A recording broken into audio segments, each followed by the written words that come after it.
And we're back with more Budget 2017. With me in studio is Matthew Parks, the Parliamentary Coordinator of COSATU. Matthew, you've said that you want this year's budget to be dedicated to radical economic transformation, that you wanted to hear about job creation, that you wanted to know what was going to be done. Do you think that this budget has met that objective? No, not in any sense. First, it's quite disappointing. We really wanted to see a focus on job creation above everything else. We wanted to have specific targets, how many jobs will be created per department, per province, per municipality, per economic sector. But there was nothing specific at all. There was a few side mentions of job creation in a few departments, but we didn't see a macro government plan how we're going to get 100,000 new jobs every month for 5 years.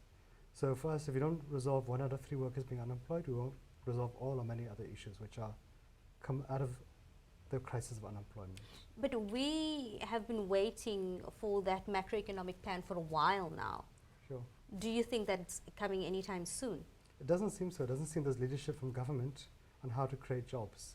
So you have pockets of excellence in government. Some ministers, trade industry, economic development, do excellent work, tourism, around creating jobs, and you can see the successes there. We can see the growth of the renewable energy sector, 27,000 jobs created over a few years. Agriculture seen jobs created, but then you have other departments which just seem to view job creation as not their problem, and therefore they can continue their little palace and play around and not be worried about creating jobs. What is the unemployment rate currently at? Currently, if you take the holistic unemployment rate, it's about 35%. 35%, that's high, any which way you look at it. And if people are not getting a chance to get a job, the little job creation projects that many government departments have done is through the public works programs, but that's paying people about 75 Rand a day for low skill jobs, cleaning streets and so on. But we've also seen a negative tendency there where some municipalities and departments which are cash strapped, they now use the public works program to do permanent government functions like building roads, laying electricity lines, laying sewage lines. Or even in the city of Cape Town, they're using public works temporary employees making 79 Rand a day to fight gangs. Yeah. So it's a real, it's become a good idea has become a bad thing where it's become a source of cheap labor to help government balance the books. How do you think this budget speaks to those currently experiencing very, very harsh socioeconomic conditions? How do you think this budget speaks to the thousands, millions of South Africans who are living in poverty? What does this budget mean to them? It doesn't do anything to help them, to be frank. The government has done many good things over the years around creating no-fee schools. They've done excellent work around shifting billions to help students afford university or colleges. They're trying to do good work around housing, around health. But in terms of getting people out of poverty immediately, it doesn't give that tools. So the good part is that the commitment to funding national health insurance, but that's something that the government keeps kicking the target date down the road. So that's a 10-year plan. So Joe Soap, doesn't have a job, he doesn't have time for big slogans. He wants to know, where can I find a job so he can take care of his family? And this budget doesn't really help him in that regard. What else would you have liked to see in this budget which wasn't there? Sure. Look, I think for us maybe 2 things. One, we would like to see a very clear job creation program above everything else, that government must treat this as a national calamity, a national crisis. Every minister must be given a target of so many jobs per month, every province, every municipality, and if they don't do it, they must be fired. Then I think we also want to see government focus on less issues. Just focus on maybe 5 key priorities. So around making sure schools are well equipped, good education is taking place, make sure the universities and colleges are well run and are open to students, sort of the health crises, sort of policing, and also sort of energy. I think just focus on those key areas. Other things will start following as a consequence. But you find government is all over the show. It's busy with sports, busy with arts and culture, it's busy with a lot of side issues. They're not really addressing the key issues. The key issues which society needs to be looking at and to stimulate growth. The other problem we had is that, look, we're happy that they didn't increase VAT because that would have hit the poor.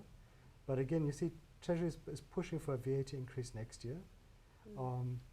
It's good they increased income tax upon the very wealthy, but they've managed to also increase income tax upon working middle class families through the back door, but not adjusting the inflation brackets. Yeah.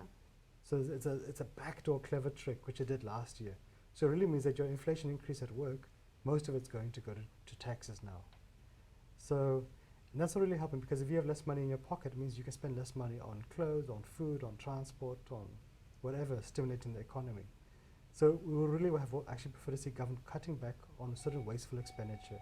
And there's lots of space to do that. They could reduce cabinet, they can reduce the amount of councillors, the amount of MPs, they can consolidate government departments, they can consolidate government agencies. There's a lot of wasteful expenditure that they could do. One of the interesting things that government has done good work around reducing the costs for building new schools by, I think, from 60 million to 34 million roughly per school, which is great. But then you look at most of the departments, they spend huge amounts building new head offices for the departments. So there is a lot of wasteful expenditure that should be cut down on, and that money can be used on in real issues, key issues. So Stats SA has spent 2 billion rand on a new head office. Most of the departments you'll see have spent about 1 billion rand on new head offices. Our embassies overseas, you'll see there's about 24 of them building new embassies or new residences for ambassadors on an average cost of 24 million to 150 million. So clearly it's a contradiction. We're squeezing here, we're not filling vacancies in the hospitals, in the schools, in the police stations, yet big bosses in the government are happy to continue to live a life of luxury. What do you think about the fact that not much was said on the nuclear energy issue?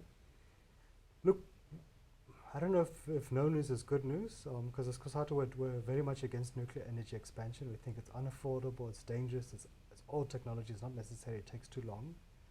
Renewable energy is very cheap, it's clean, it's safe, it's quick. We know government is divided on nuclear energy. We know that some departments like Treasury are not supporting it because at a price tag of between 1.5 and 3 trillion rand, it's unaffordable. It will collapse our finances. So there's no additional allocation there. That's a positive aspect, but it doesn't mean that other guys who are pushing for it are not still pushing hard for it. So I think it's still a thing that society at large needs to say, we can't afford it, we don't need it.